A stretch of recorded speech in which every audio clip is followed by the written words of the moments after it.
Ladies and gentlemen, good morning. Morning, everyone. Yeah, close to starting. If everybody could kindly take their seats. Our special guests are coming in a minute, and when they do come in, could we all please stand up?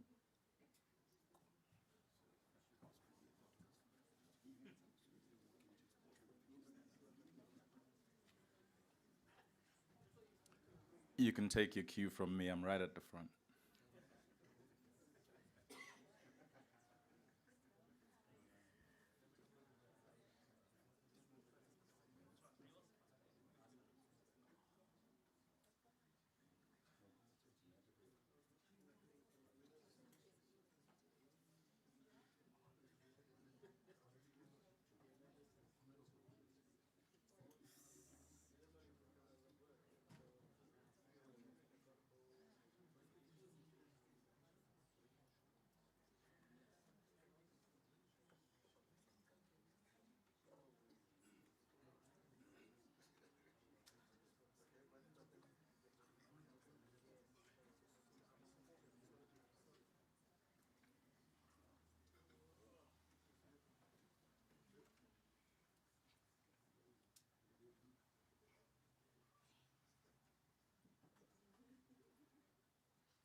Morning, everybody.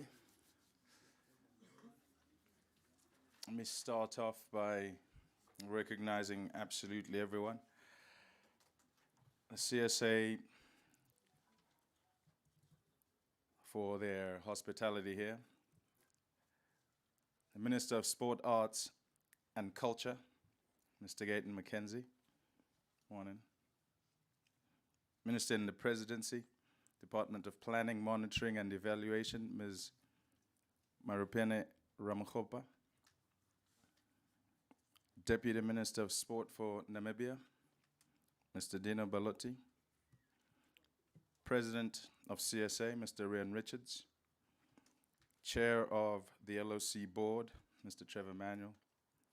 LOC Board members, CSA Board members present, the Members' Council, members of the media, partners, members of the cricket family, ladies and gentlemen, distinguished guests, all protocols observed. Yeah, good morning to everyone. On thinking about today, actually, last night, memories flooded into my head, and a few of those are, I suppose, selfishly cricket. 2003 had Mendoza ringing in my head, Galagata. It's selfish, I know, because it's just cricket. But then further reflection kind of goes to the fly past in 1995 at Ellis Park.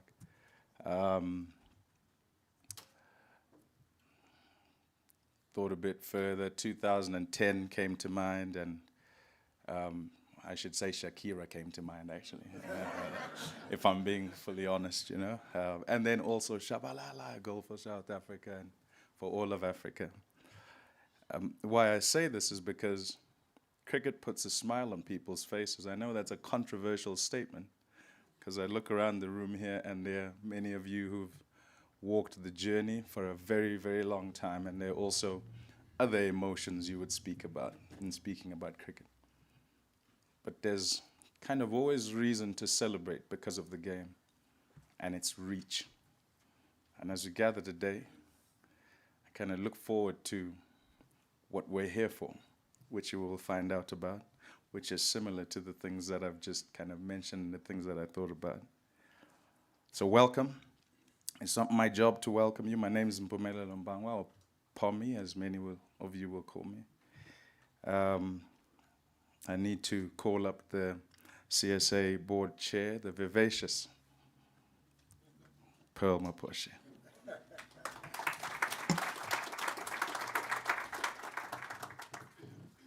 Wow, I've never been introduced that way, Pumelelo. I guess I'll have to live up to that standard now. Minister of Sports, Arts and Culture, Minister Gayton Mackenzie, Minister in the Presidency, Department of Planning, Monitoring and Evaluation, Ms. Marupeng Ramahopa, Deputy Minister of Sports in Namibia, Dino Baloti, President of Cricket South Africa, Mr. Rian Richards, Chair of the LOC Board, Mr. Trevor Manuel, LOC Board members, CSA Board members that are present, the Members' Council, members of the media, our commercial partners, members of the cricket family, ladies and gentlemen, distinguished guests, all protocols observed. Today marks a very proud and historic moment for South African cricket with the launch of our LOC, the Local Organizing Committee. We officially begin the journey to deliver this significant event, cricket, the World Cup in 2027. This is significant not just for South Africa, but for Africa as a whole, for the continent. Hence, you will see the Minister of Sports in Namibia present here today. This is more than a sporting event for us. It is a national project, and indeed an African project, that we embrace with a sense of responsibility. It is an opportunity for us to showcase the very best of who we are as a country and of all that we have to offer as a nation. Our love for the game, our hospitality, ubuntu, our diversity, and our resilience.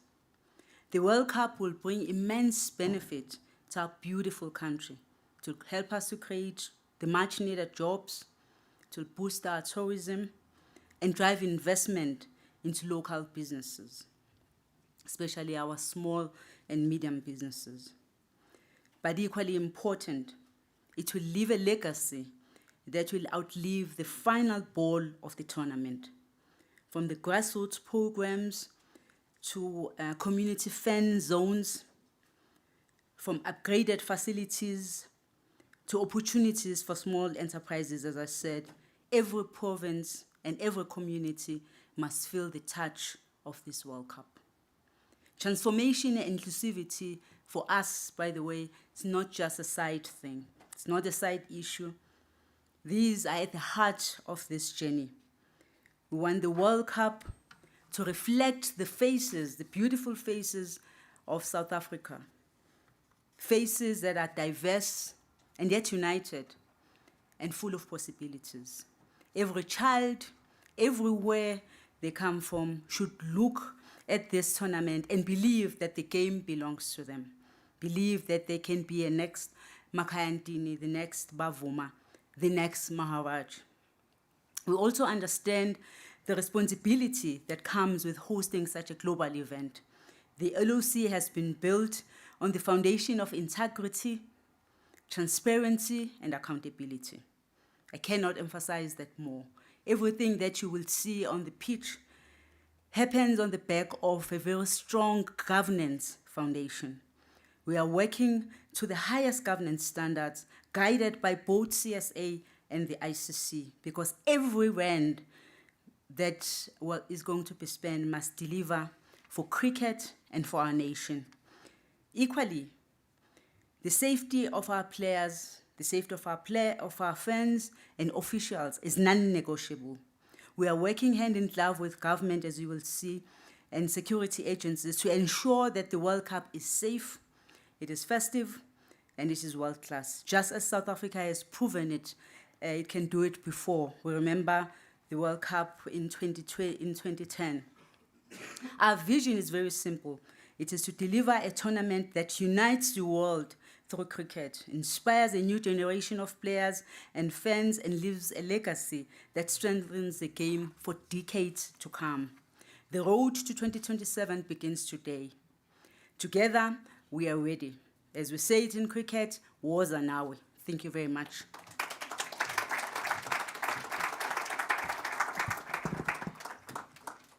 Thank you, Madam Chair. And you are vivacious, by the way. This is my description. It's now time to introduce our wonderful guest speaker. She's one of South Africa's most respected journalists,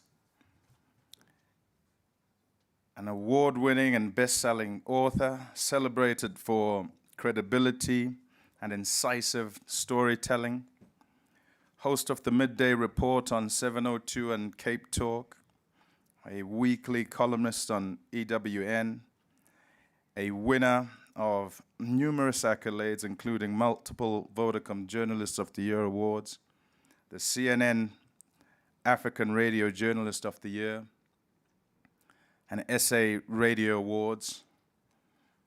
She's mom to Sam and Ruby. That's her most important job. Ladies and gentlemen, please give a warm welcome to Mandy Wiener.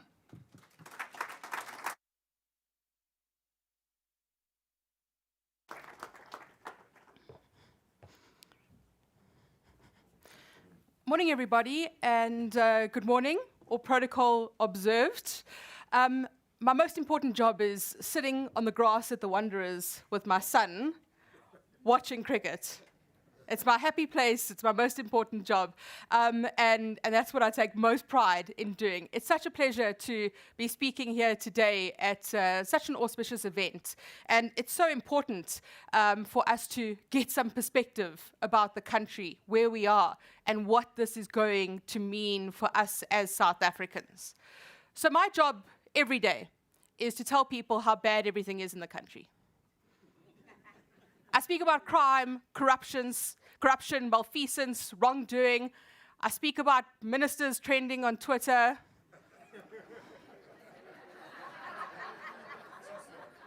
Too soon. Sorry. It's very easy for me to stand up in front of an audience and speak about everything that's wrong with the country. I've been doing that for 2 decades. But today I'm going to speak to you as this kid. And Pommy told me I have not great form, hey? Not great form. But I'm going to speak to you as the little girl who was the only girl in the boys' cricket team in Polokwane. As a sports fan, I was behind the net when Shabalala scored that goal for all of Africa. So I've been a massive cricket fan throughout my life. I remain a massive cricket fan. I am the eternal optimist about the Proteas, and we've got all the feelings, guys. I know. So what often happens in this country is we tend to fall into the default narrative that everything is broken and nothing works. Everyone's corrupt, all civil servants don't do their jobs properly, sport is the one thing that unites us. And the danger of falling into that default narrative, that single story, is not that it's not true, but that it tends to become the only story that we tell. And I love this quote from the Nigerian author Chimamanda Adichie, in which she speaks about the danger of a single story. And that really tends to happen in South Africa. We have a very parochial view where we think everything is much worse in South Africa than it is anywhere else. And it's so important for us to remember that there are many stories to tell about South Africa. There really are. And South Africa is the kind of place where you hope on Monday and you despair on Tuesday. We ride that roller coaster of emotions often, where you'll have stage 8 load shedding, which thankfully we don't have anymore, and then we'll win the World Test Championships and everybody will be celebrating. So we always have to remember, of course, the lived experience of many South Africans. We have over 70% unemployment amongst young people in this country. We know that things are difficult, and we have to remember that. But we also need to remember that there are many stories to tell about this country, and we have the responsibility to do that. I'm a big believer in what I call light and shade in the media, where we need to make sure there's balance and perspective, where we're not just telling the negative stories. Absolutely, we need to hold power to account. We need to make sure that politicians are accountable and that we highlight the wrongdoing. That's our duty. But at the same time, we have to make sure that there is light. And often, that comes in the form of sport. I like to speak about what I call the hope dealers in South Africa. And the hope dealers are those people who are changing the narrative. Those are good civil servants, people who are doing their jobs properly, people in state-owned enterprises, police officers, prosecutors, sports administrators. There are people that work in civil society, active citizens, people who volunteer, people who get involved and change the narrative. And very often, the hope dealers in this country come from the sports sector in South Africa. There are sports people and there are sports administrators as well. And throughout our 30 years of democracy, we have seen how sport unifies. You know, of course, the world knows the story of Invictus, and everybody thinks that Francois Pienaar looks like Matt Damon, right? And this was that moment when we saw the Rainbow Nation coming together. Of course, there was a huge amount of work that still needed to be done in order to truly unify us. But I'm sure many of you who are far more experienced in the sporting environment will agree that we still needed a lot of work to be done. But that moment at Ellis Park in 1995 would never have been possible were it not for cricket. And cricket really did the work around teaching South Africans that we could watch our national team play. And upon readmission, how we saw the difference. So you'll remember in 1991, that hastily arranged tour to India. Clive Rice, it took 3 hours to drive through tens of thousands of people lining the streets in Kolkata. They went to meet Mother Teresa, 100,000 people in Eden Gardens, and that moment when South Africa had re-entered. Of course, there are many of you who would have played board cricket, who had a very different experience in this country. But seeing cricket being readmitted and South Africa being readmitted opened the way for us to see what happened at Ellis Park in 1995. And it also allowed us to see South Africa winning the World Cup in rugby and how that unified us, and the magic that has been brought through winning World Cups, through hosting World Cups, as we saw in 1995, and how sport can bring us together in this country, and how it truly is a unifier. And what that means for you in hosting a Cricket World Cup, and how that can be a unifier for us as well. Like many of you, I was a Baker's mini cricket player every Saturday morning at my school. How many of you were Baker's mini cricket players? There we go. So that, for many people, was our introduction to cricket in South Africa. And the work that is being done by KFC and Cricket South Africa in terms of getting young people playing cricket and finding those gems across South Africa. People like Temba Bavuma. I did an event with Temba recently, a fireside chat, and he told me this beautiful story. I'm sure the journalists know the story all too well. He told it in a number of interviews that he did too, just after the World Test Championship victory at Lord's, about how he grew up playing on the dusty streets of Langa, and there was one intersection. On the one side, it was crumbly, and the ball would bounce all over the place, so they called it Karachi. And then across the road of the intersection was the MCG. And then there was a beautiful pavement, manicured pavement, that they called Lord's. And to think about this young boy growing up in Langa, playing at that intersection, dreaming of one day playing at Lord's, and to then win the World Test Championship at Lord's. You cannot script that. It is the most romantic, beautiful story of how sport gives us the feels, right? And to see him go back to Langa and to invest time and energy, that full circle moment of how sport can lift people out of poverty. It's incredible to think that the Oval at St. David's is now named after this kid from Langa. It really is the most beautiful, beautiful story about how sport can unite us and how sport can improve us and bring us together as a society. Starting with HPP, you leading it? This chamber, he comes from Langa. He came to score, came to score, came to score, score, score. He comes from Langa, and he plays for Protea. La la la la la, la la la la la, la la la la la. He comes from Langa, and he plays for Protea.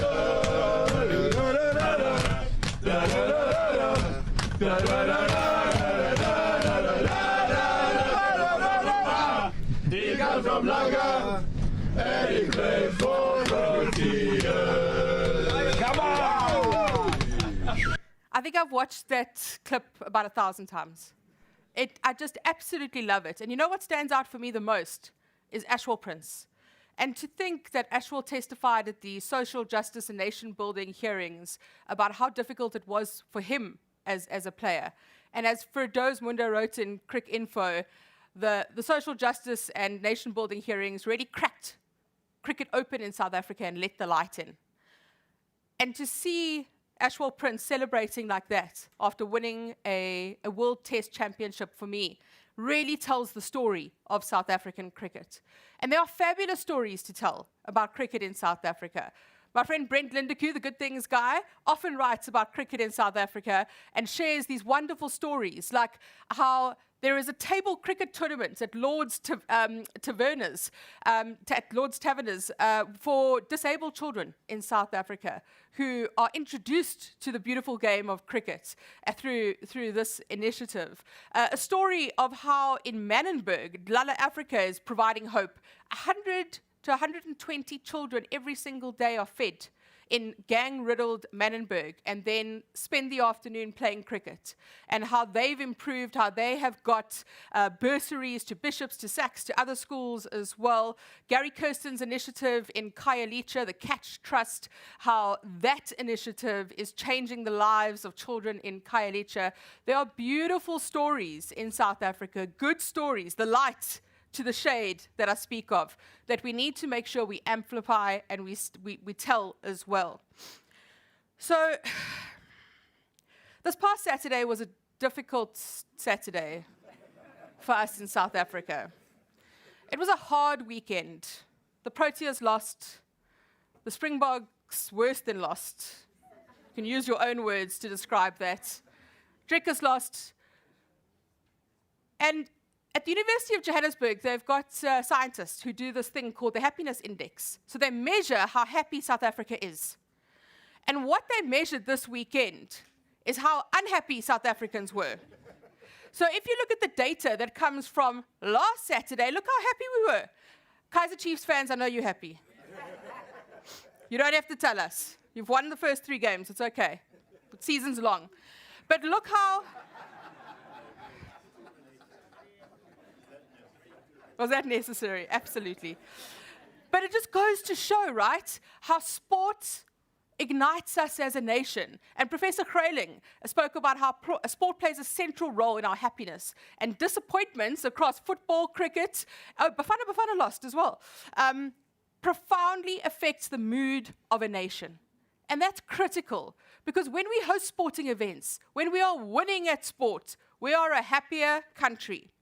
Another study was done just after the 2023 Rugby World Cup victory. And they asked South Africans how they feel. 64% of South Africans felt happy.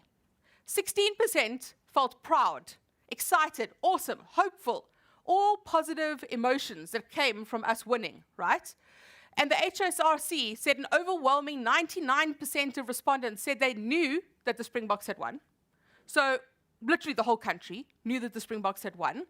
88% said that sport adds to their sense of belonging to South Africa.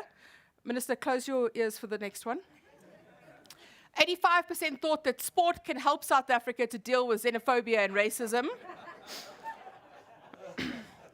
And a large proportion of foreign nationals indicated agreement with these statements. So that just goes to tell us what sport can do in South Africa, how it influences our sentiment. And often, the country can be quite divided, where we find ourselves in this very interesting place in South Africa with a government of national unity. And I like to say it's chasing the rainbow, the government of national unity, because they're trying to do what was done. And I had a wonderful interview with Trevor Manuel about the you remember that? Not so much. No. About the 1994 government of national, I'm glad I made such an impact on you. About how the 1994 GNU could be inspiration to the 2024 GNU. And that has meant that we have had to learn how to share. We've had to learn how to share power. And as South Africans, we've had to learn how to work together. And some of the best stories in this country are about partnerships, public-private partnerships, Operation Vulindlela, the work being done between corporates in this country, civil society, and getting active citizens involved as well. That's the only way we're going to get things to work in this country, if there is this kind of cooperation that we're seeing. Next year is a local government election. That means it's going to get messy, and it's going to get ugly. And we are going to need sport to unify us. It's going to be the one thing that is going to really drive unity. 2027, the ANC goes to an elective conference. The DA has an elective conference. I don't know when yours is, I'm sorry. Do you have? I'll stop now. I told him I wouldn't pick on him, so I'm so sorry. I know you've got a sense of humor, so. And I'm going to leave straight after this, so you can't come back for me.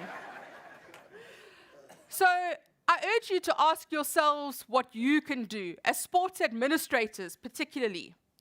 I would like to urge you to please make this World Cup a success. Get us involved. Get South Africans involved. We want to be involved. We want to support you. We want it to be a success.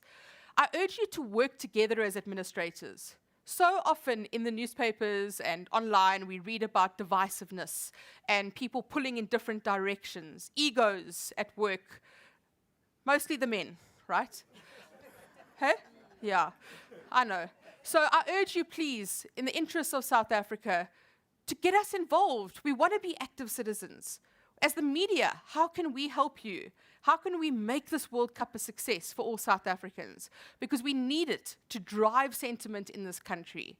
So I really urge you, as the local organizing committee, as government officials, as sports administrators, what role can we play in making this work and making it be successful?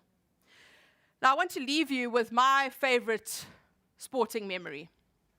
How many of you were at the 438 game? Not bad, not bad.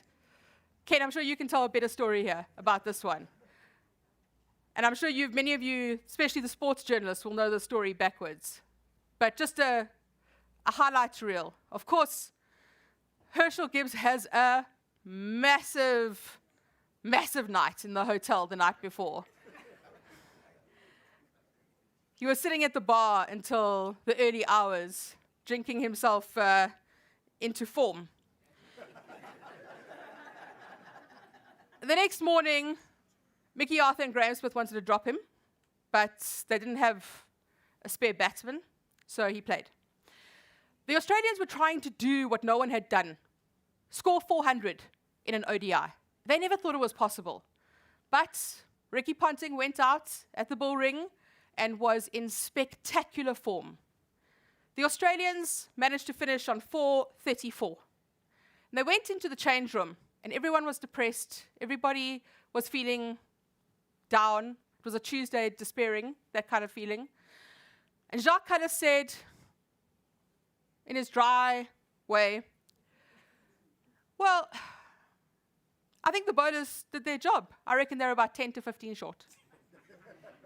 And I love that, because It just tells us about South Africa's sense of humor and how we never give up, and how he was able to change the mood in a change room and inspire the team and get them going out there. And what we saw that day was nothing short of remarkable. Graham Smith made 90. Herschel Gibbs was unbelievable. For those of you who saw it, once in a lifetime experience. It was just remarkable how he was spraying it around the field. Yeah, he made 175, that's right. So he made 175, he came off and he gave Mickey Arthur a wink and he said, what did he say? That'll do it. Something like that. And then, of course, it came down to the last couple of runs and Makhaya Ntini. And Makhaya Ntini had to protect his wicket. Somehow, he managed to pedal a ball off his leg stump down to third man and made a single. And Mark Boucher hit the winning runs. There is a plaque at the Call It Drive end of the Wanderers, which tells us this is the home of the greatest one-day international of all time. The greatest ODI of all time, hosted in South Africa. A poll was done in 2011. They asked all the cricket fans around the world, what is the greatest ODI of all time? And that's the one they chose, hosted in South Africa. 3 years before that, in 2003, we hosted the Cricket World Cup in South Africa. I was a volunteer at that World Cup. I wasn't a journalist yet. I was a volunteer. My job was to look after the media. And the journalist that I looked after that day of the final, when I was on the field when Australia had lifted the trophy, not our finest moment, I remember it vividly, but the journalist I had to look after is now the chief photographer for the President of South Africa. And I'll never forget standing on that field as a South African. I forget the bit about Australia lifting the trophy, but that bit about being a South African, the center of the cricketing world, and how we felt as a nation. And you'll never forget that memory of what sport can do, what hosting a successful tournament can do in this country. So I urge all of you to go out there, get us involved. I want to be a volunteer again. You can use my services with the greatest of pleasure. And just make sure that we have the most amazing Cricket World Cup. You have a huge responsibility ahead of you, but go out there and make us proud. Nkosi sikeleli Afrika, maluphakanyiso uphondo lwayo. Izwa imithandazo yethu, Nkosi sikelela thina lusapho lwayo. Morena boloka setjhaba sa heso, o fedise dintwa le matshwenyeho. O se boloke setjhaba sa heso, setjhaba sa South Africa. South Africa. Uit die blauw van onze hemel, uit die diepte van ons zee, voor ons bewegen gebergtes, met die kansen antwoord geven.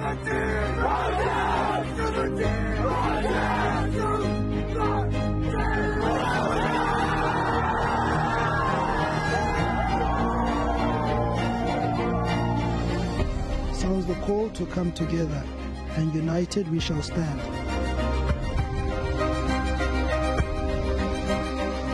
Let us love and strive for freedom in South Africa, our land.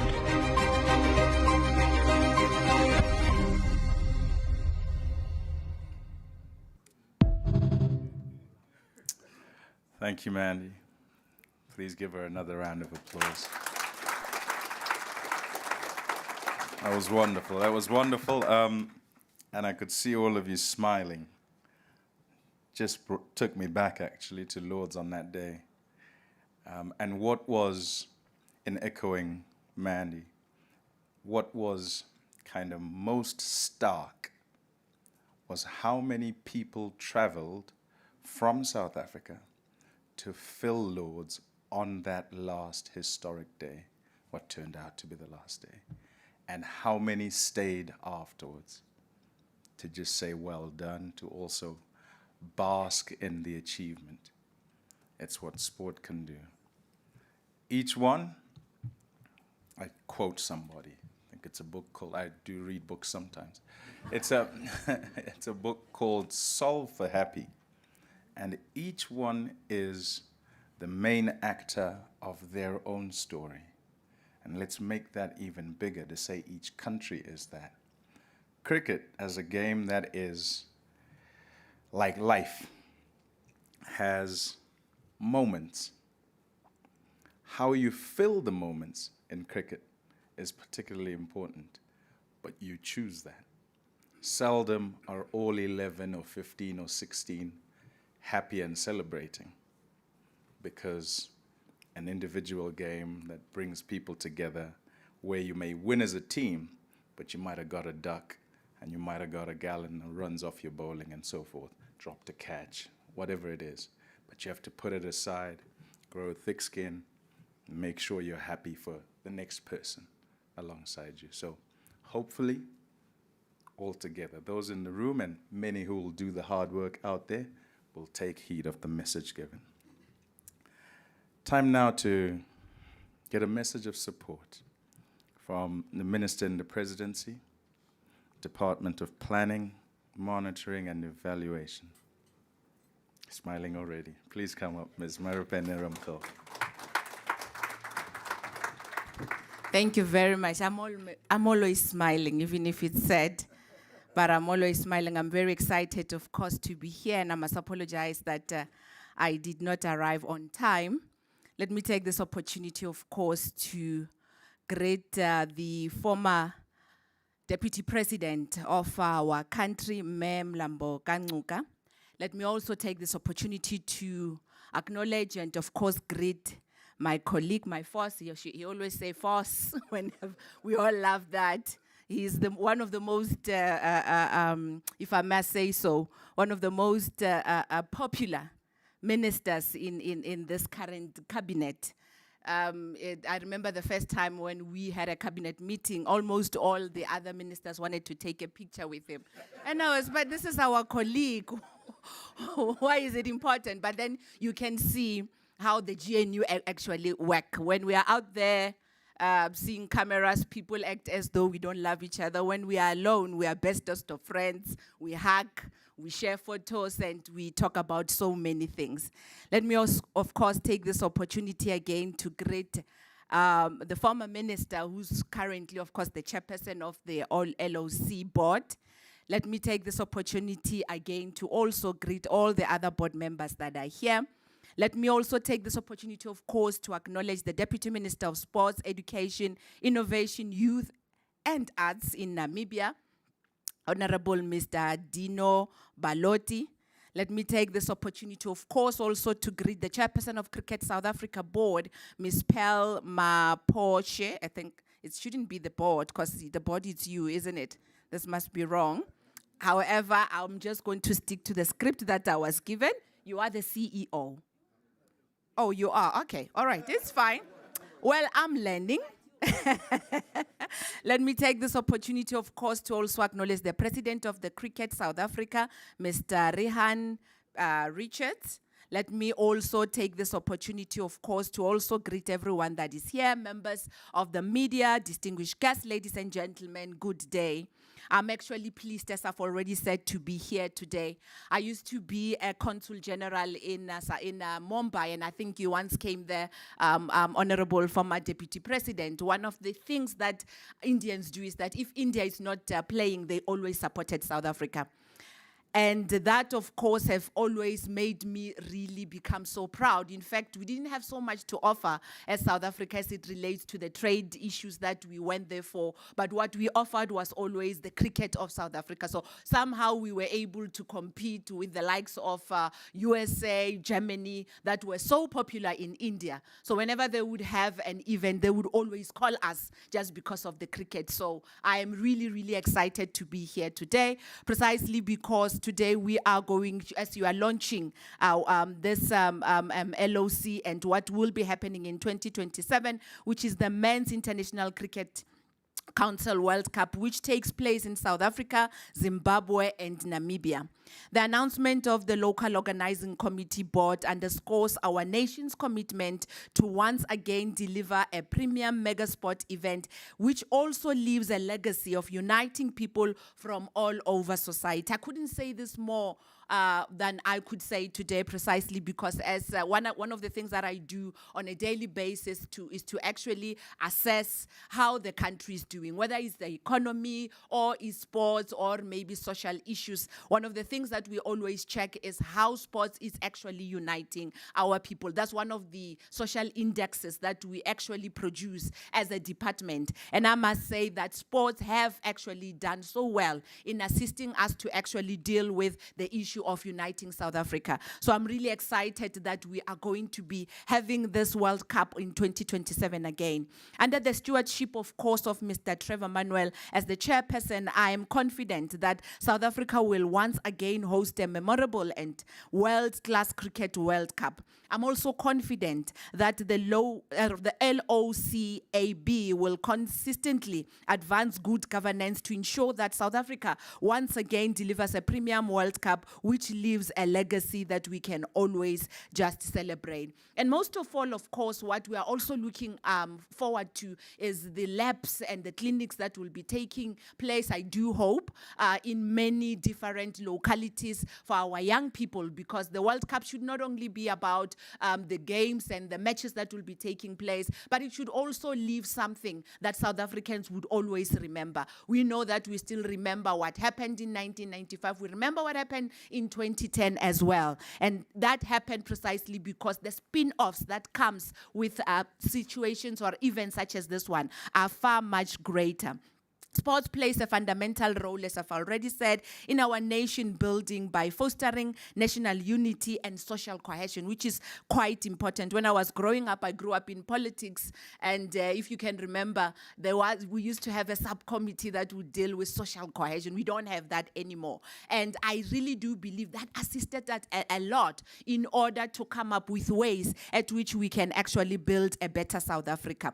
The founding president of our democracy, Tata Nelson Mandela, emphasized that it is very important for sports to actually play a meaningful role in society. And he once said that sports has the power to change the world, it has the power to inspire, it has the power to unite people in a way that little else does. And I close quotes. As South Africa prepares to host the ICC Men's Cricket World Cup for a second time, let us continue to carry this message and use sports as a key vehicle in uniting our communities and to also propel development in our communities, especially in rural communities, as I've already said. In conclusion, let me take this opportunity, of course, to congratulate the local organizing committee board of the 2027 ICC Men's World Cup. I wish you well in your responsibilities of ensuring that South Africa once again hosts a successful and memorable World Cup. And I like what Mendy said in terms of playing a role as an active citizen. Active citizenry is quite important to building a nation, but also to contributing to the state doing better. And I'm actually happy that you said that call on us. We'll definitely call on you more and ensure that whatever it is that we are doing, we do it in such a way that it will speak to the broader society and yield the results that probably everyone is looking for. So let me say thank you very much for inviting me and allowing us to come and share this day with you, and congratulations to the LOCB. Thank you very much.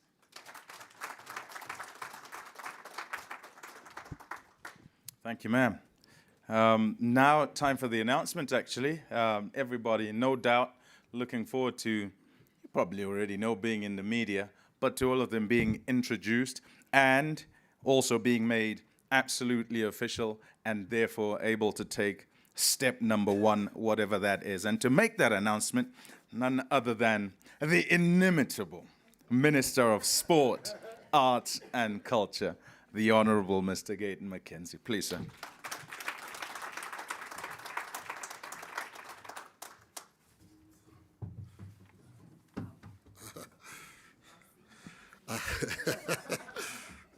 Can't take me anywhere. My phone was on, and I Googled what does vivacious mean? Now, then I switched my phone off. And then you called me immanable, or what? So I couldn't Google, so I'll go and Google. So I've got no comment about that probably. Minister, my sister's son and his white friend came to borrow money from me for a business. They want to buy a car and fix the car and sell the car. So I gave them a loan with interest. After giving them the loan, I saw on TikTok they managed to sell the car at a great profit. So I then sent him a message. I said, "Where's my money?" And he ignored me. And I called him. I said, "Where's my money?" He says, "Yeah, I will bring it tomorrow." I said, "You better." And he sends me a message after I dropped the call. He says, "Well, the fact that you only called me and not my white partner makes me start to believe the racism stories about you." so let me greet the former Deputy President. You know, Mam Pumzile, you are a true patriot. She loves sport. She's not faking or pretending. You'll find it at school sports, you'll find it at the top games. And we're always together there. I was saying to her this morning, people are going to start talking about the two of us. And nothing gives me greater joy than seeing you here today. The Minister, what people don't know about the GNU, I'll tell you something. This is gossip, that I deny if you say I said this. The Government of National Unity, I was asked to meet 12 of the richest South Africans after I went to go and watch the game between the Springboks and England. And they asked me to stay because these billionaires want to have a question for me. I said, strange, I don't know them, I'm going to stay. So I had lunch with them. And they asked me this question. They said, "Will the GNU last?" I said, "Yeah, of course, of course." They said, "Why?" And these guys, that's the only question they had. I said to them, "I don't think we in the GNU particularly like each other. Some of us. But I know one thing for sure. We hate the ones that's not part of the GNU.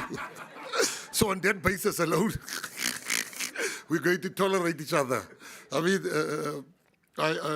President, I tell you, I went with the Deputy President to Japan, and I had to give a speech. I had to speak about culture. But then Minister Gwede Mantashe couldn't make it, and there was a mining spot. So I said, "No, Deputy President, let me fill that spot because of my knowledge of mining." But I got sick with flu. And I went to the chemist in Japan. And I've never seen such a clueless pharmacist. He couldn't understand English. I didn't understand, so I was trying to make signs. He still couldn't understand, and I realized if I don't live here, I might live with birth control tablets. So I got back to the hotel without the tablets. And John Steenhuisen appeared. He was with us in Japan. He said, "Minister, you don't look well." I said, "I'm sick as a dog." He says, "Wait right here, I'm coming." And he came back with half a pharmacy, like lots of tablets for me. He came with lots of tablets. And he said, "You take 4 of this, you take 3 of this, you take..." I looked at him thinking, fair chance. You're not going to kill me so easily. So I got to my room. As I got to my room, I'm like, I ain't drinking this tablets. No way. Not from the head of John Steenhuisen. But it became so bad that I'm like, I took out my phone. I took a picture of the tablets. And I sent the message. I said, baby, if I die tonight, I want you to tell the Hawks at this time, John Steenhuisen. So just before I move on, and that is the GNU for you. And the next morning, I was feeling very good. And I want to welcome the minister. Minister, you know, what we say behind your back, I'm going to say in front of you today. You are the glue when we are fighting. You speak to everyone in the GNU. You've got a smile. I mean, we all trust you. I mean, I know the DA don't trust me, but there's some guys that trust me.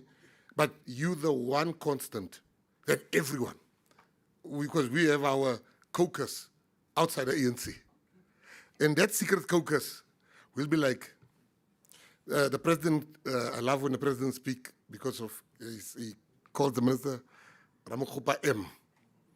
So you are the one person, and I want to say to you that you are the most welcoming person for all of us. You are so welcoming. You're always there to help us because it's also our first time there. Make lots of mistakes and don't know how some of the things work. You always help with a smile. And I want to say to you, you truly, and I said it to you last week, so people shouldn't think that you've given me a check here outside.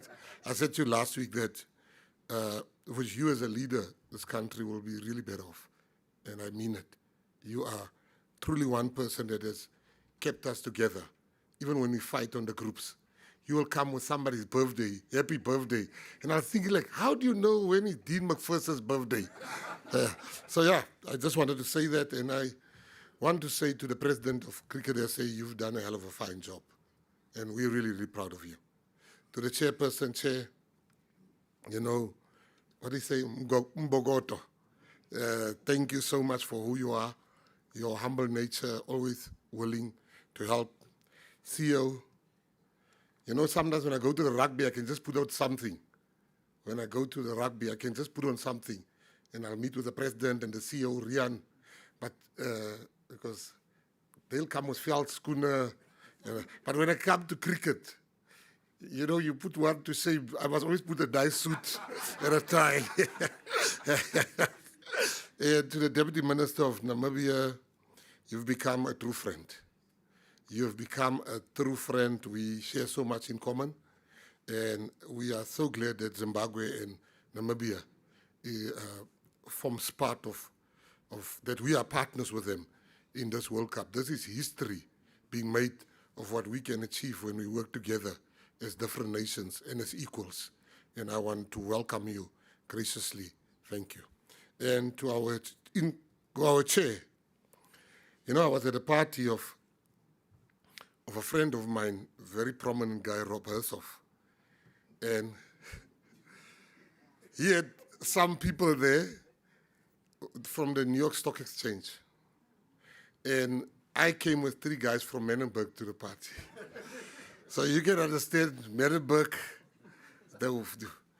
and what the conversation steered to finance ministers. And the only thing they agreed on was that, you know, people like you comes like Halley's Comet. It's not every day. And I have got no doubt in my mind that, you know, you can be praised by the people in higher echelons. But if the people on lower strata of the world, in the highest echelons, share the same thought about you, that's a life that was worth living. And for you, I want to say, nothing gives me greater joy than you being the chairperson of this committee.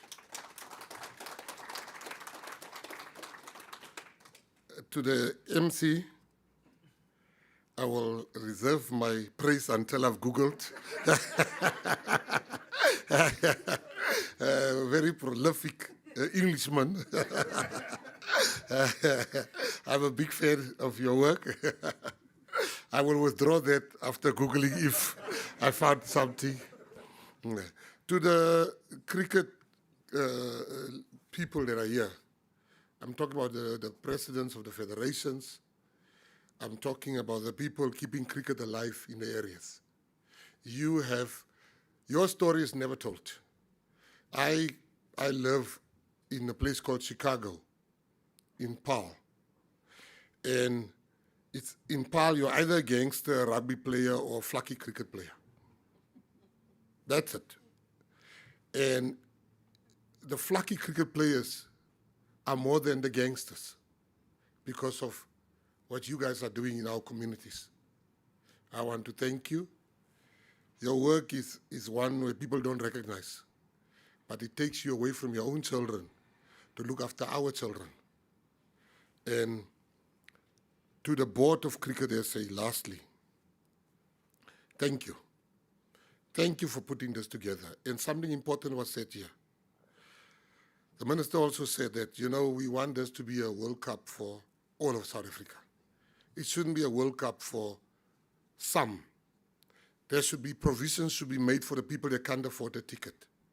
Provisions should be made for the child that plays cricket but he has never seen a live cricket game. We should make those provisions in Namibia, in Zimbabwe, in South Africa. The ones that think that our country is a great country. Yeah, we have our moments, but you must never forget one thing about South Africa. South Africa is one of the greatest countries in the world. You know, people say that we are a failed state. You need to travel more if you think South Africa is a failed state. This country, under the leadership of President Ramaphosa, has got a direction. We know, we can see, we are not yet where we want to be, but we are not where we used to be. We've got the best rugby team in the world. We've got the best cricket team in the world. We've got the strongest men in the world. We've got the strongest women in the world. We've got the best surfing team in the world. Even Bafana's gone 19 games without a loss. If that doesn't tell you, you live in a miracle country.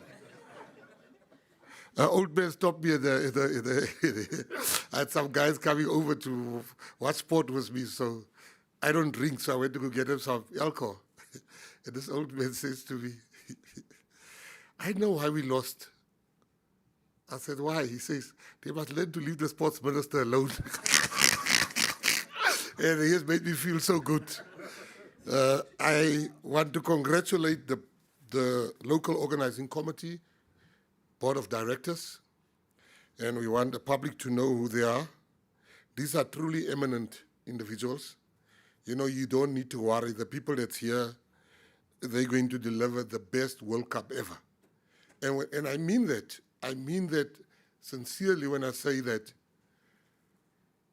when we went for the G20 minister, we just have I had a bad start because the minister of Brazil, so I was hanging with the minister of Angola the whole day. We were together, me and the minister of Angola. The evening, we were exchanging gifts. And the minister of Angola is taking out a CD. That's his own music that he makes.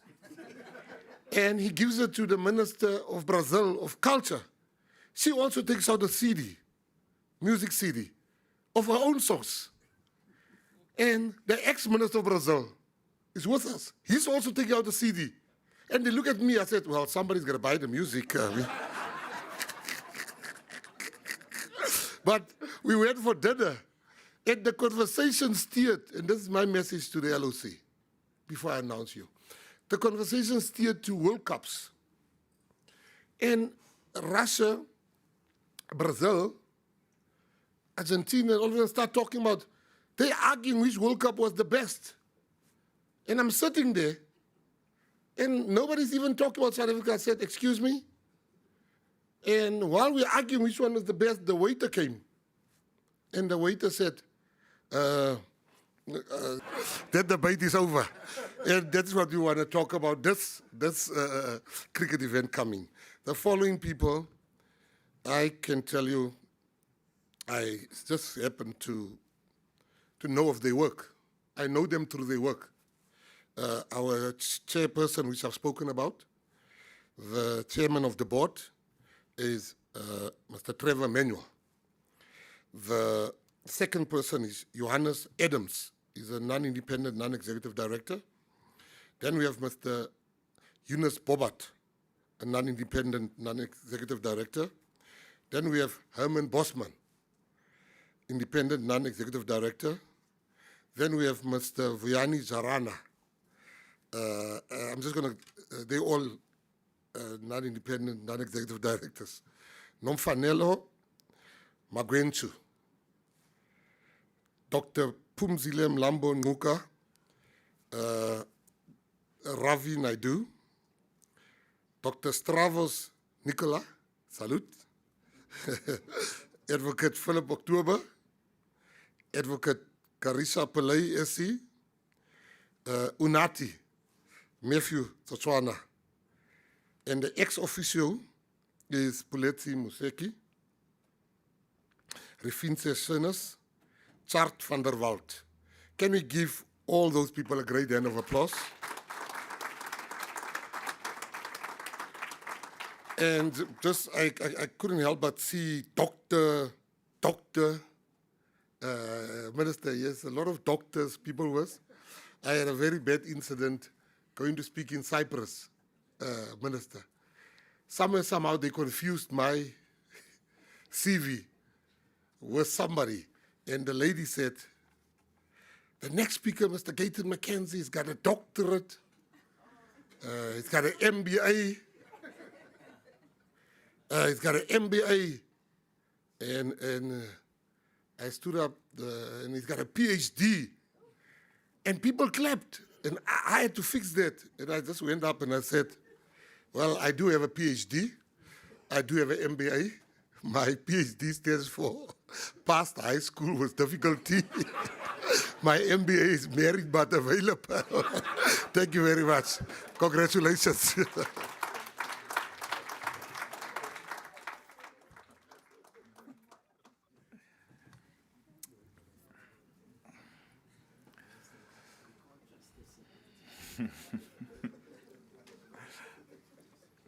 Thank you very much, Honorable Minister.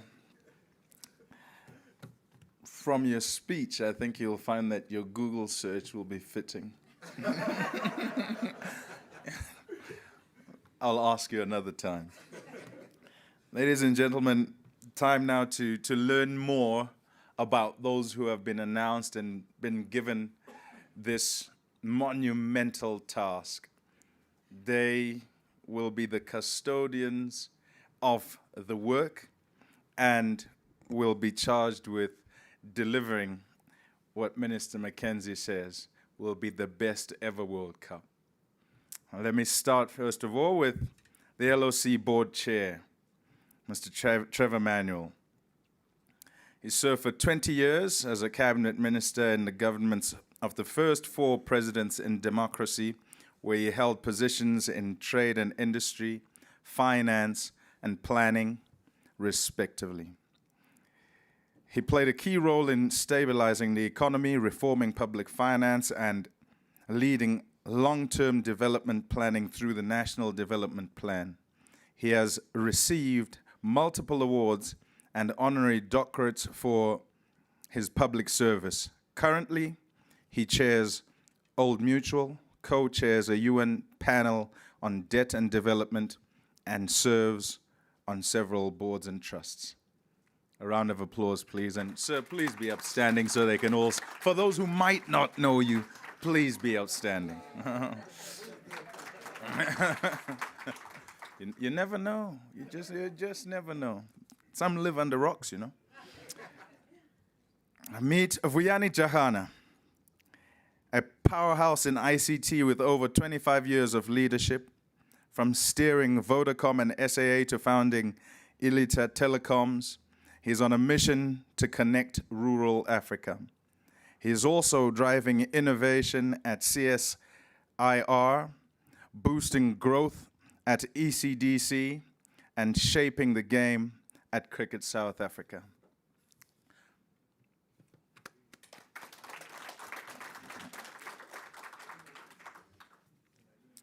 Mr. Yunus Bobat is a dynamic entrepreneur and cricket leader.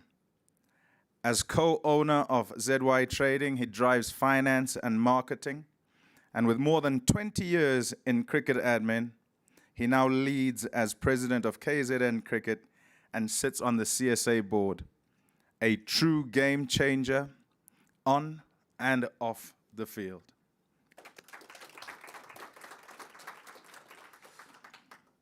Herman Bosman is a heavyweight in finance, chairing RMB Holdings, Outsurance, Fortress, REIT, and MTN FinTech, former CEO of RMBH and Deutsche Bank SA, is now founder of Atelier Partners with top-tier board experience and elite credentials. He's shaping South Africa's financial future.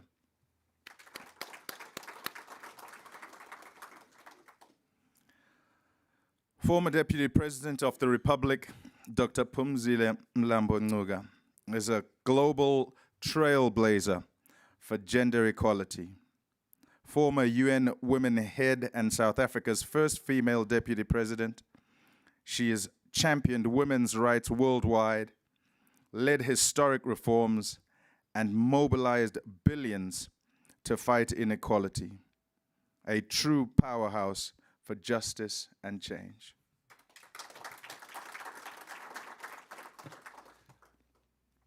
Dr. Stavros Nicolaou is a global pharma leader with 34 years experience and top honors worldwide. As Aspen Pharmacare's senior executive, he drives strategic growth across 60 countries, champions healthcare access, and builds bridges between public and private sectors for better patient outcomes.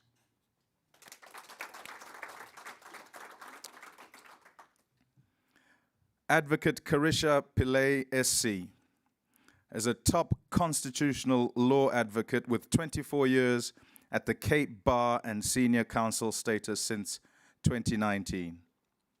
She's shaped major court rulings, served as acting judge, and championed social justice through academia, civil society, and legal leadership.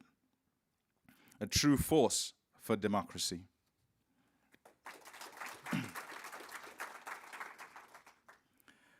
Johannes Adams is a lifelong educator and cricket leader. After 36 years in teaching, he's now president of Western Province Cricket and a CSA Members Council representative. From coaching future stars to leading at every level, he's been a pillar of cricket and education in the Western Cape for decades.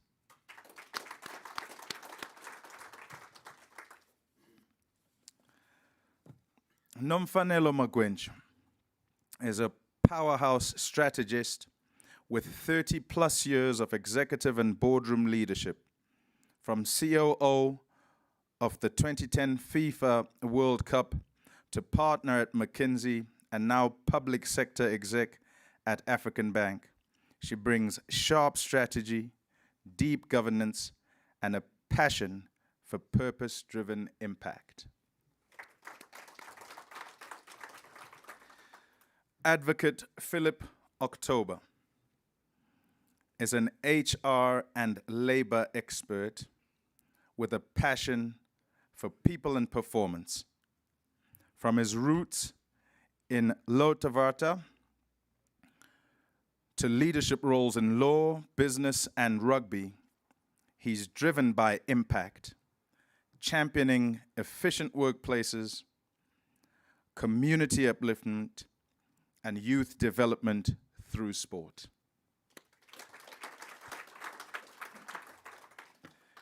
Ravi Naidu is a visionary entrepreneur and founder of Interactive Africa, creator of Design Indaba and co-founder of Africa's first 5G network. He's driven major campaigns from the FIFA World Cup to groundbreaking design projects, putting Africa on the global innovation map.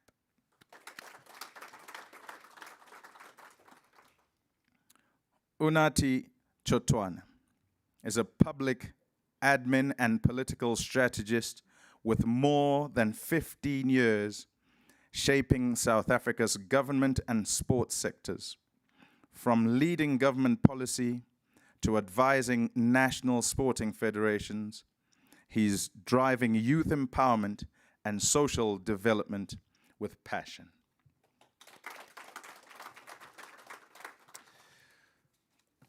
And representing Cricket South Africa on the LOC board as ex officios are Poletsi Moseki, the dynamic CEO of Cricket South Africa, leading with passion since 2022.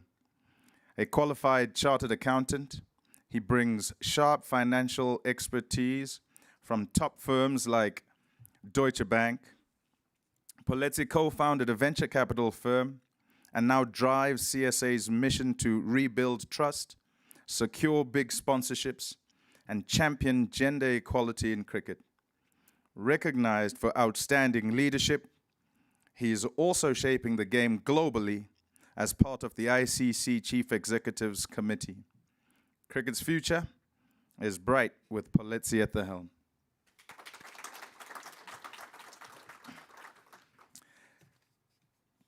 Chief Finance Officer Tjaart van der Walt is a seasoned finance and commercial expert with over 30 years of experience. A qualified chartered accountant, he's held top finance roles in mining and logistics.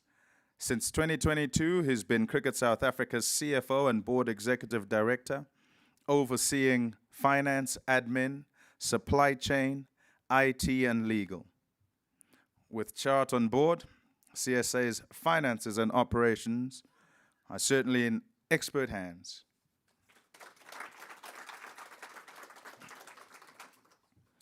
Public Affairs Executive Rufense Shinnes is a powerhouse in public relations and corporate affairs with over 20 years of experience.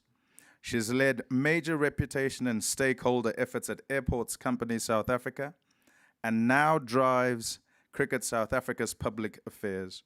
Rufense is a strong advocate for women in leadership and sports administration. Her work exemplifies a commitment to transforming the cricket landscape and empowering women through leadership and advocacy, pushing boundaries and inspiring the next generation. That's all of them. If I could ask all of you, and I'm sorry I'm asking you a second time, to just stand up and receive your flowers from everybody who's here. Please, kindly. Ladies and gentlemen, your local organizing committee board for the ICC Cricket World Cup 2027.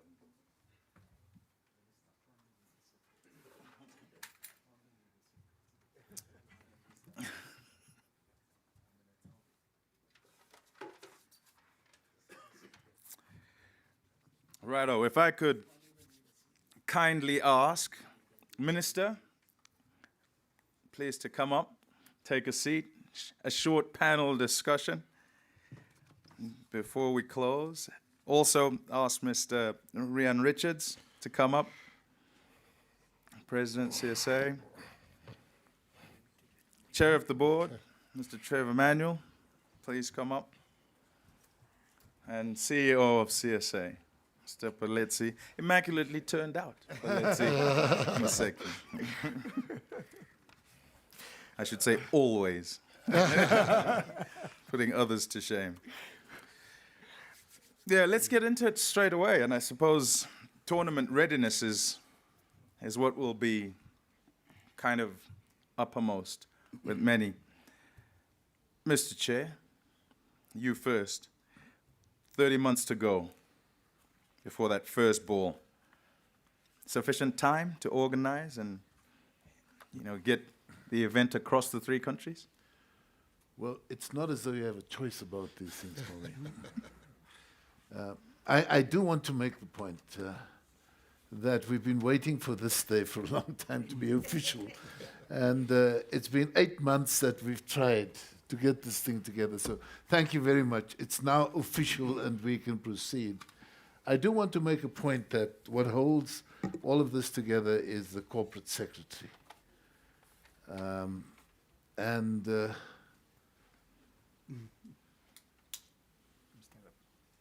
Shelet Makum, thank you very much. She's the most marvelous co-sec. The question of readiness is fundamentally important, and I think that one of the people who should be here for a whole range of reasons, but certainly for gender representativity as well, is Minister. Yes. And I want to say why. You see, the success of the Cricket World Cup will largely be because a national government can bring all three spheres of government into play. It's fundamentally important because if you don't have the Transport Ministry involved, you don't have airports that function, you leave bad experiences for those who come and visit the country. If you don't have our police service properly engaged, our tourists are going to have very bad experiences. If we don't get the Ministry of Cogta involved, you're not going to get the roads fixed. And so where's Mandy? You can go to the bull ring and have a wonderful game, but you see, you can't have G20 roads and not roads. We must get our invitees to South Africa. The experience is what matters. The experience is what will be lasting and will bring people back to South Africa. It can't just be a set of events in 2027. It needs to be an all-in effort. And so I think we're going to depend very much, Minister, on government to be able to deliver and work with us. From the side of the LOC, Pommy, our job is fairly small. You know, there's a wonderful book about cricket. It's called Beyond the Boundary by C.L.R. James. Our work is beyond the boundary. What happens within the boundary are the things that CSA organizes. It's the readiness of the pitches, it's the infrastructure, the grounds. We have to ensure that everything else is in place. It's a big challenge. And I think one that the new directors have stepped up to. I want to make a point that former Deputy President Dr. Mlambo-Ngcuka is going to be responsible for, amongst other things, community participation and the durable engagement of communities in cricket. I'm going to keep needling her. She's my sister. I can do that, and ensure that we can have that. Ensuring that we have that is so important. Not after the event, not a search for what happened to the money later. It's something that has to happen continuously from now. The points that Minister Marupin made about getting these labs and so on going, those things must happen now. And if we don't get all South Africans to celebrate and feel ownership, I think we would fail as an LOC. Thank you. It moves nicely to you, Honourable Minister. You spoke about infrastructure and readiness. Is the existing infrastructure ready to accommodate the demands of a tournament such as that? Well, let me start by saying that we have hosted the biggest sports tournament ever in the world. Bigger than cricket, bigger than rugby. We've hosted rugby, we've hosted cricket. It's not our first rodeo. We've hosted a Soccer World Cup. But there's no country in the world that hosts any event without touch-ups also. You go to countries in the world, America now, they are busy preparing for the Soccer World Cup and the Olympics. What I must add is what's important for people to know about the Government of National Unity is that one of the KPIs that I have it's that we must bring big events to South Africa. Today we're announcing the Cricket World Cup. We have got Live Golf coming, the first time to Africa, next year March. It has outsold every record. Any country that has ever hosted Live Golf has never sold so many tickets in a space of less than 30 days. We are, the crucial stage was our F1 negotiations. We are at a crucial stage to host Olympics 2036 as Africa. So the future is bright, and I believe we have the right expertise, as you see in this room. But our country, you know, South Africa, if I have to give another name for South Africa, is cometh the hour, cometh the man. Cometh the man, cometh the hour. South Africa always, when it is necessary for South Africa to rise to the occasion, it never fails. So from government side, we are born ready for this type of events.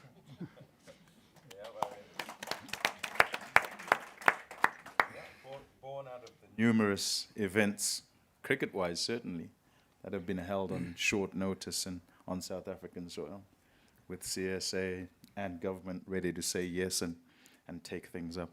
Let's move along a little bit and speak about legacy and development. You know, what legacy is CSA hoping for post this World Cup? Right, Pommy, I think I will speak specifically around the legacy projects we at CSA envisage.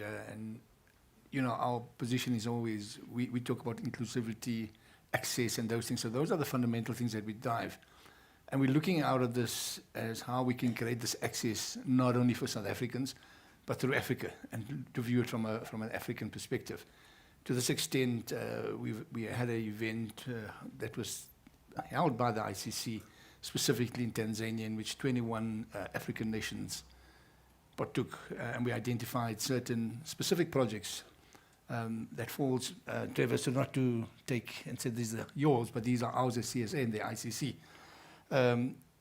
We've got a number of programs, including a teachers training program, and this is specifically to engage more people in the community and to develop the foundation and to spread the game within in Africa. Because people tend to forget that Africa is quite a big continent and there is over 1 billion people. So if we can create more people that's interested in the game, naturally your viability as a sport will go up.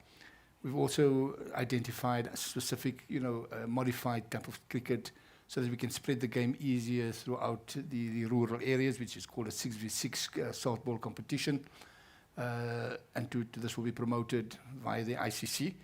And then we've also got what we call in term a women's and girls' health program. And this is specifically to retain girls and women within sports through ensuring that we have a good understanding, they have a good understanding to not only the medical but educational needs. We're also driving another program which is called the Under 16 Boys and Girls competition for members, and we're also even trying to convert this not only to a members competition but a continental competition, so that this spreads the game throughout Africa. And people tend to forget there's actually 23 countries in Africa that actually plays cricket. So there's a good foundation for us to build on. Naturally, cricket facilities plays an important part of this. So we've targeted very specific to create access. We need to develop especially practicing facilities in various rural and communities. Those are important. But more importantly, we're also engaging consistently with ensuring that we improve our own governance and so that we can hold ourselves accountable. So there's various programs that has been run by the ICC and CSA to ensure that we actually get everybody to a standard to have a good understanding of the requirements of governance as well as financial literacy, and certain programs are under running. And all these programs are tied into ensuring that the members grow as a base, because this thing would also improve the funding from the ICC, which would make this program sustainable long after 2027. But this is the catalyst. And the legacy projects that will specifically be driven by the board might complement or be completely different. But I think those are things that we are already driving as the ICC as well as CSA. Yeah, thanks, Rian. Yeah. Yeah, Sure. and comprehensive. Yeah. And I think they got their sound bites. Yeah. But let's see, a question, I suppose, in two parts. And the first one is about money. That's what you deal with, right? Yeah. So economic benefits. What specific economic benefits are expected? And I suppose this will kind of be from a Cricket South Africa perspective, and to kind of split that to the other side, perhaps for the minister, would also be about country benefit. And in that, please could you explain to us, if you've envisaged it already, the challenges of hosting across 3 countries? Thanks, Pumi. Very important question. You know, for a lot of people, sport is about entertainment, social cohesion, and as Minister had said earlier in Mandy, happiness. You know, happiness factor. And I think as sporting codes, we understand the importance of that. You know, hence I subscribe to that graph that Mandy showed about happiness factor. I know a lot of us were quite depressed on Saturday, you know. But many people don't realize the massive economic contributor that sport is, you know, whether it comes to employment opportunities, whether it comes to tourism, whether it comes to being some sort of economic catalyst at those places that are hosting sports. I mean, you should probably see what will be happening in Cape Town this weekend. There's quite a lot of money that will be happening. So you can imagine when you speak about such a massive event, and literally the biggest event that the country will be hosting since 2010 World Cup, as the minister has highlighted, and probably the last one that will be hosting, at least in my generation, like, you know, in my lifetime, you know. So it's a massive, massive, massive event for us as cricket, but even far bigger for the country itself, you know. Okay, so one of the things that we did as part of the bidding process, we commissioned an economic impact study. We commissioned an economic impact study as part of the bid process from one of the independent services providers that provide this type of services, you know. And the numbers that came out there were quite amazing, and that was in 2021, just immediately after that scary period of COVID. So you can imagine it is quite conservative, that study itself, but even the numbers then were quite amazing. I mean, it was basically speaking about 5 billion rand in expenditure, local expenditure in the country, about 27,000 job opportunities that will be created, both direct and indirect, 1.8 billion rand that will be paid to the fiscus in taxes, and about 15 billion rand in GDP contribution. You know, so those are massive, massive numbers. That basically shows the economic impact. And as I said, that was quite conservative. It was literally just after COVID. So hopefully as the LOC board will do like another study as soon as possible, so then we can actually show to the people that this is actually quite an investment into the economy, into the country, into, like, you know, the sport, but even something far bigger than that. So that when we go and knock the doors of the ministers and government, they can understand that they're actually investing into something that is far bigger than just a sporting event. As the chairperson has highlighted as well, it's far bigger than that. And hence we're quite confident that this will have a massive impetus for the economy itself as part of the build-up, but even the event itself, you know. So I think something that we're quite comfortable about that, and hopefully we'll just have an updated study done as soon as possible. So insofar as hosting across 3 geographies, in the last few months I've been to Namibia, I've been to Zimbabwe, and I'm quite close to those individuals that are basically responsible for these events in those countries themselves. I am quite comfortable that all of us are aligned. All of us want to make sure that this is a very successful African World Cup. I think when we bid for the event itself, we're quite intentional as CSA. We could have bid as South Africa, but we basically wanted to ensure that we include our other African brothers and sisters to make it an African World Cup, you know. And we're including Zimbabwe as a no-brainer for us as one of the full members of ICC. But it took us some time to decide which other country to include. And Namibia has done amazingly well in the last few years. Like, you know, the cricket has grown in leaps and bounds. So it made sense that we basically include Namibia into this massive, massive event that we're basically hosting. And as I said, when I was there in Namibia, I know the guys are running, are working hard to ensure that they contribute to the delivery of a successful African World Cup, which is the same in Zimbabwe. You know, so I am quite confident that we'll be able to manage and deliver something that will be quite spectacular, and people will still speak about it even 15 years later, like that gentleman in Brazil that the minister was referring to. You know, so yeah. Yeah. You spoke about Namibia, and Honorable Minister, I know it's impromptu, and I know I'm kind of putting you on the spot, but please come up. And as you come up, you'll listen to my question you can answer right here, to say the magnitude of this for Namibia, what it means, what your sentiment is as you stand here for this announcement. Thank you very much. I wasn't expecting to share some few words, but perhaps I would also like to lie and say I came to South Africa for cricket, but we came for Combi Courts, where the Honourable Minister was hosting myself and the delegation. But we were so fortunate that it coincided with this this launch this morning, and it's so befitting. So to your question, and I'm so proud to announce that our brand new, I want to call it a world-class stadia, is going to be completed tomorrow.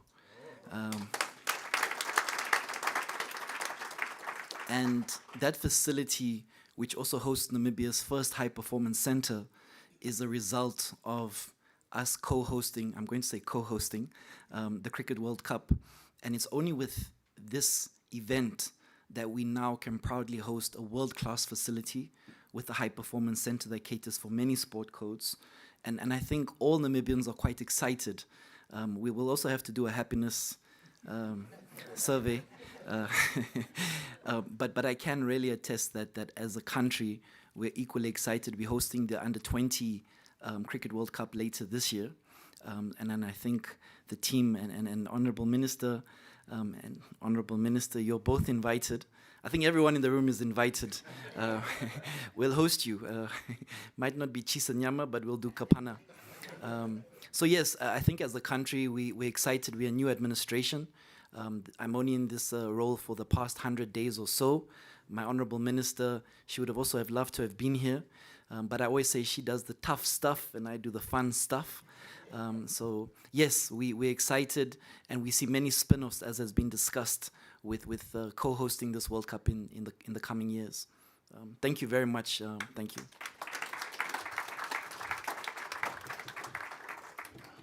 What was it you said? Born ready. Yeah.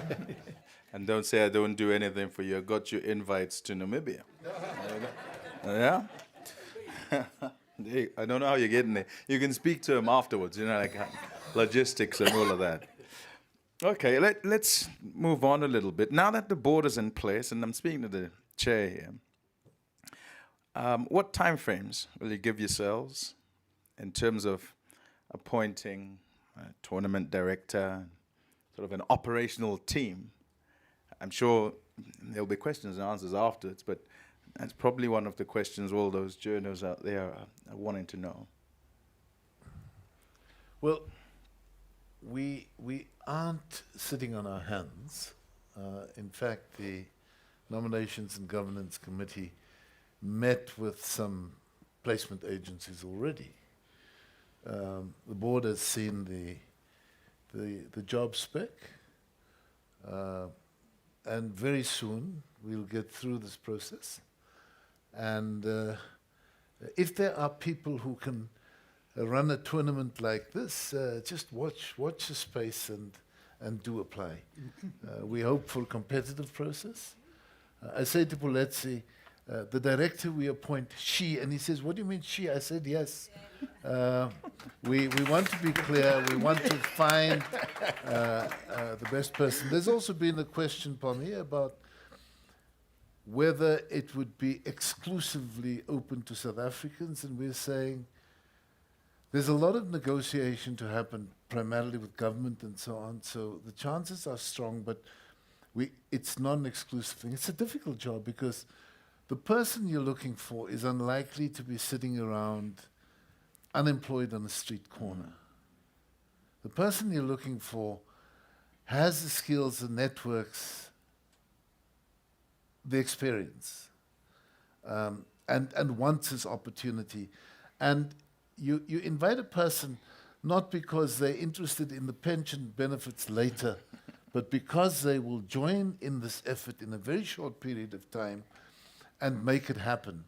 But I think that the board is ready, and Louisa, our COSEC, will probably tell me as I walk out when the meeting with the placement agencies will be. But it's on the cards. I'm saying we're not going to hang around for ceremony on this one. We have to get the show moving. Thank you. On to government and the leveraging of this World Cup in trying to position South Africa as a destination of choice, like for the guy in Brazil. Maybe he was a sort of avid soccer person who probably would have come for the soccer, being from Brazil. But how to reach others who will turn up in South Africa because it's a destination, somewhere they'll go, and incidental is that they will watch cricket or other sport, as it were. No, thank you. I think we must be honest that this is my experience, that we all, with the government of national unity, we all bring something to the table which was lacking before, all parties. And one thing I think that I'm bringing to the table is the business of sport. South Africa has always seen sport as entertainment, as making us happy. But South Africa, in my opinion, has never latched on to the business of sport. And you see that now, you know, even yourselves, the CSA, during this process, and all of us do it, you still speak about the 2010 World Cup in your presentation. When the president presents and they say, will our product be in good hands? You're like, FIFA gave us the product. So it's the gift that keeps on giving. People that would normally never come to this country comes here because of sport. We have unemployment problem. This helps with unemployment. We have a problem of not showcasing our great country enough. This helps with showcasing our great country. Now, South Africans are such great people, but the loudest people sometimes in our country are the negative ones. They're just louder than all of us. And I think that this event, and you see the caliber of people that is going to put this together with the caliber of government that you have now. There's no way this can fail. But also, what's important for me is, and I want to use an example of our negotiations in South Korea and in the UK with the Live Golf people. The biggest issue was for us, and this is my advice to the board, was the affordability of the tickets. We're having a problem in South Africa that we need to address accessibility to attend a sporting event. And with Live Golf, what happened is, what I take from there is that they came down with a price to suit everyone in South Africa. And my advice to this board would be, go back and look at, this is not only for profits, but it's for legacy, it's for showcasing our country, it is for bringing out the next wave of cricket players. The last thing I want to say is that I heard that the CEO of Cricket SA said in his lifetime, there will never be a, so not wanting to give my age away, but in my lifetime there will be another two still coming. Thank you. Sorry, can I just add one last thing? Sure. You know, if my son is 6 years old, he comes to me, he says, Dad, and your mom says, I must come to you. I said, for what? He says, I must say something about South Africa at school tomorrow. I said, you go there and you say you live in the greatest country called South Africa. And he's 6 years old. He goes and he tells them, we live in the greatest country in South Africa. And everybody start clapping. And this is his peers. Now, that is what we as South Africans must know. Our country is great. We've got great people in our country that's known all over the world. We've got a government that helps to bring this. This would not have been possible if it wasn't for the government. So we've got the best cricket players in the world. I mean, they've done the, what they call it, the teaser. There's no other advert. I don't know what other advert you still want to play. Just show the mace, show Temba Bavume, play the song, we are done. If you still don't come to South Africa after that, you never would have come here anyway. Thank you very much. Rian, I'll come to you now. And 2003, I spoke about it before, and I was talking about Nkalagata and the rest, but here we are many years later, and that was described as a world-class event. Everybody absolutely loved 2003, and I know I said smile to your face, and maybe in regard to results, could have gone better. Yes, I take that. However, in terms of organizing the tournament, it was fantastic, and you speak to people in cricket circles, you speak to all of them, and they'll say that. How to build on that to have this incarnation of a World Cup in South Africa? Well, for me, it's quite an easy thing to answer because we've constantly hosted other major cricketing World Cup stuff at short notice, being able to organize the Women's World Cup and the successes, and that's the challenge that the LOC will have. That is to make it better.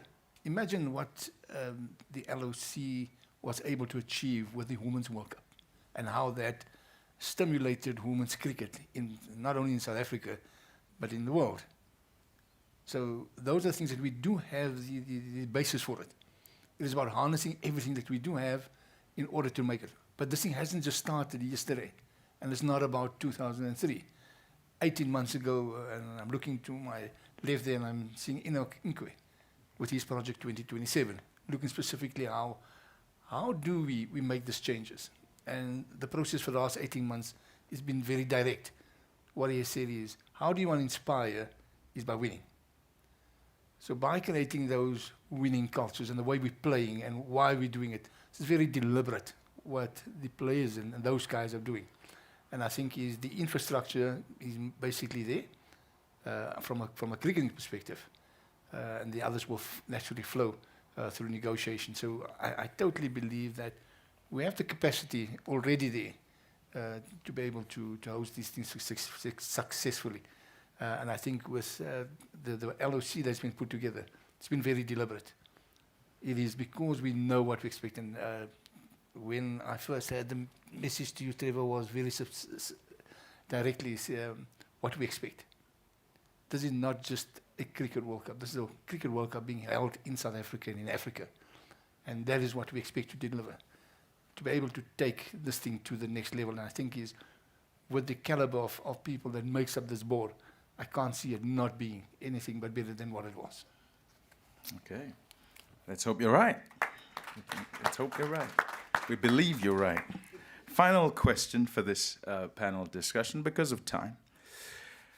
It's to you, Politsi.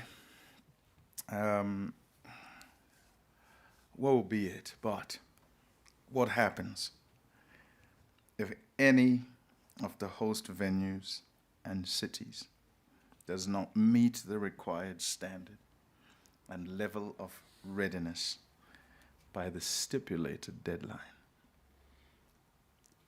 Well, so there is 11 ICC accredited venues.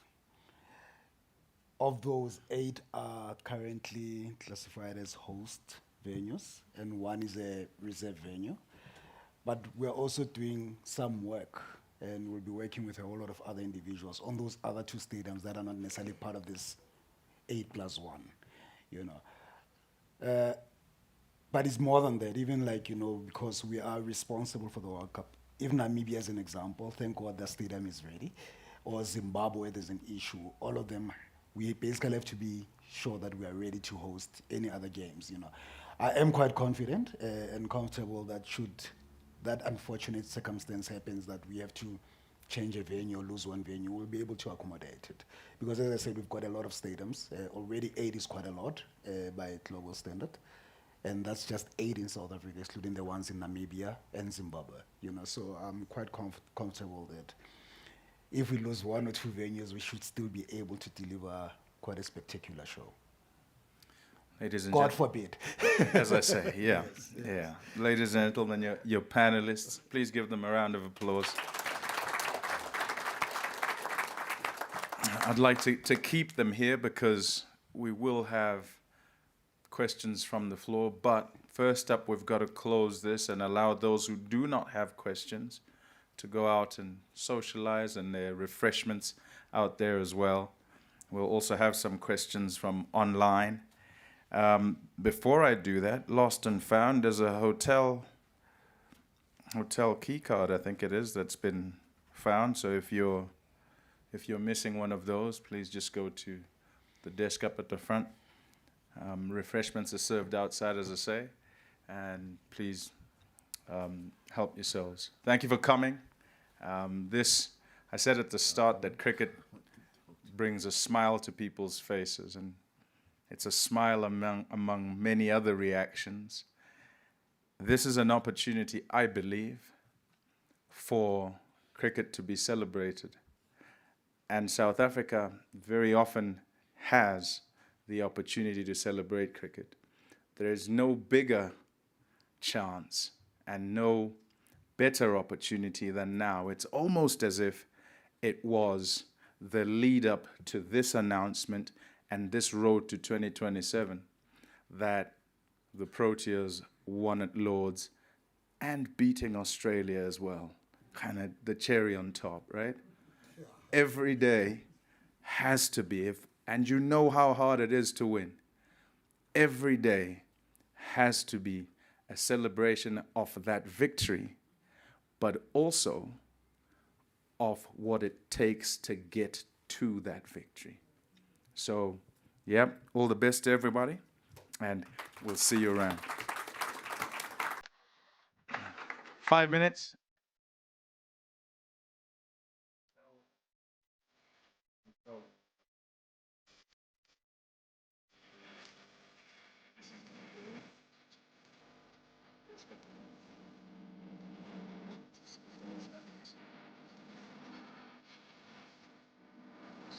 Thank you for coming. Said at the start, smile, many other reactions. This is an opportunity, I believe,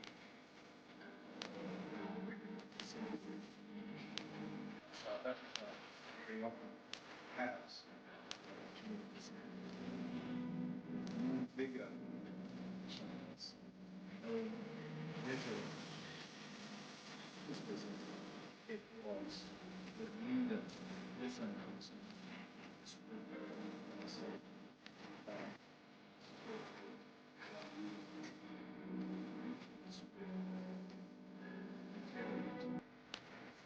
Every day has to be. You know how hard it is to win. Every day has to be a celebration of that victory. But also,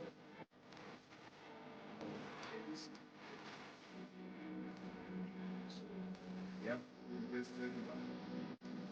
See you around. 5 minutes.